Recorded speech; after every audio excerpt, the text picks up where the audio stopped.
The last time we had a conversation like the one I'm about to have, I felt a little personally attacked. It was showing the displeasure of employees and their dislike of the phrase, per my last email.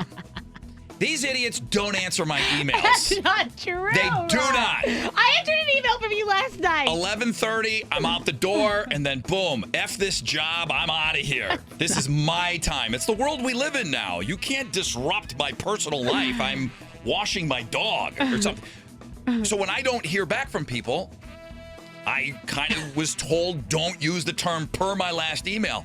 Well, what else do you want me to say? Hey, dummy, I already sent this to you twice. Would you please respond? What is better than that? I do like that. I felt a little personally attacked. Hey, idiot. Somebody will feel the same after we talk about the most overused work phrases that are happening right now. And I love how you guys, it's just so off-putting to you that when something is said by someone, you are literally shaken. It's a little much. It's a little dramatic to have your day ruined by somebody using a phrase.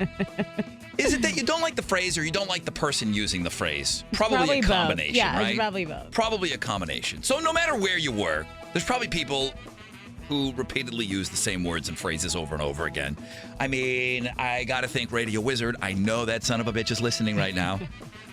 He's probably going to feel a little attacked here. I'm sure there'll be a couple of giggles because some of these will be quite relatable to some of the things that he says. He knows he does it, though. He's to the point where he understands that he uses some very overused, tired. The guy doesn't watch any sports and uses every sports analogy. That's true. That's true. I like that. I've never, ever seen a guy use sports analogies as much and really know nothing about sports. He's speaking our language. He knows we like sports. So That's how he talks to us. Hey, he was the first person to tell me that Ben Roethlisberger was retiring. did he break that news to He you? forwarded me an email, but still. Very good. Okay, yeah. So Sometimes he was on top of it. he knows what's going on. 63% of people say it is off-putting when coworkers use what we now refer to as often jargon. At the same time, people admit that they use those words themselves. So it's do as I say, not as I do with most people these days. People will do these things so that they fit in and make themselves sound more professional, even though they don't like them being used against them. Wah. This goes with the people that want to go on road trips. They would be down for it if it didn't involve being out on the road. What do you want in life? You've got to make up your mind. The most overused workplace phrase, ASAP. People don't want to do things on someone else's time. Never mind that that person has you there for a reason to do those types of things in a quick manner. But people are not wanting to be told something is needed ASAP. Literally triggered. There's, like, I understand. I'm literally shaking right now. ASAP. I can't handle the stress. I'm going to need to go for a walk. If it's needed ASAP because I haven't gotten it done for you previously and I had got prior warning, then okay. But if you waited until the last second and you're like, hey, oh my God, we need this right now. I need it ASAP. It's like, well, that's on you. Like, you waited to ask me right now. I'm doing stuff. I'll get to it when I get to it. Does it need to be Nice, Alex. Does it need to be explained that the person that's asking for something ASAP also had it land in their lap and they...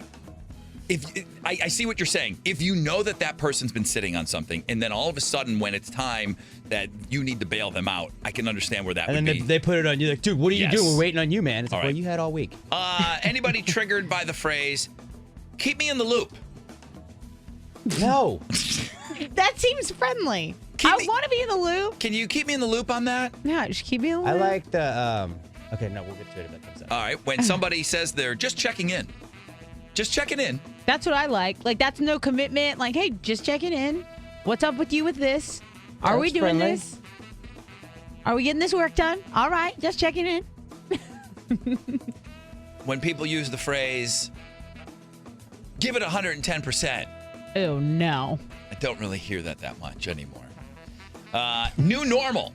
This is our new normal. I everyone. hate it. You hate it? Yes. I kind of hate our new normal. What is it's been a new normal for 2 years. Is it? At what point is over. it not new? It's still pretty new. I think. Like in the grand scheme of history, I guess. Yeah, it's still pretty new. It all depends on how long you've been working. Of course, I don't all like these this. all these things are dealing with work, and because these are what I'm being told are the overused work phrases. So things that I need to stay away from. Just wanted to touch base. Just wanted to kind of touch base with you on blah blah blah.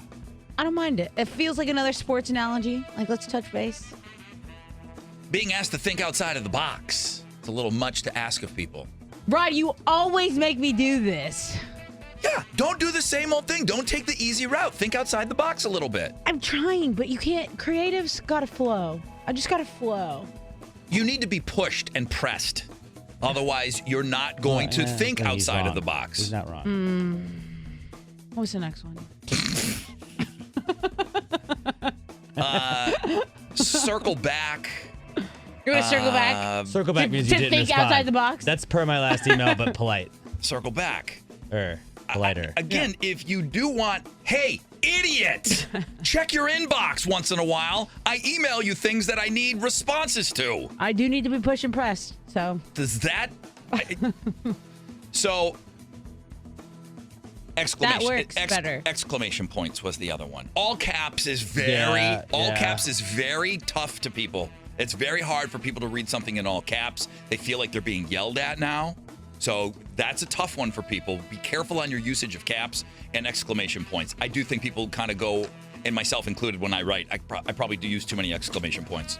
I'm an excitable guy. It's exciting. One we get, I feel like, from people we work with is, please confirm receipt. And that is kind of funny because like, you're like, oh, you don't ever read my emails. It's basically, just let me know you got this so I can say, like, well, they read it. Everyone's trying to cover their Please ass. confirm receipt. It's like, because when it doesn't happen, it's like, it's on you. Yeah. I sent it. It's on you. You didn't confirm your receipt. I asked you to confirm it. You never did. But that's the trick. You just don't confirm then, because then you're like, I never got it. I just want to send a mass email and be like, guys, when have I ever let you down? Come on, believe in me. Don't do that. Yeah, I wouldn't do that either. Nobody likes mass emails. Because you might not like how that response comes. Yeah. Here's the times that you did let me down. You failed me. Be careful.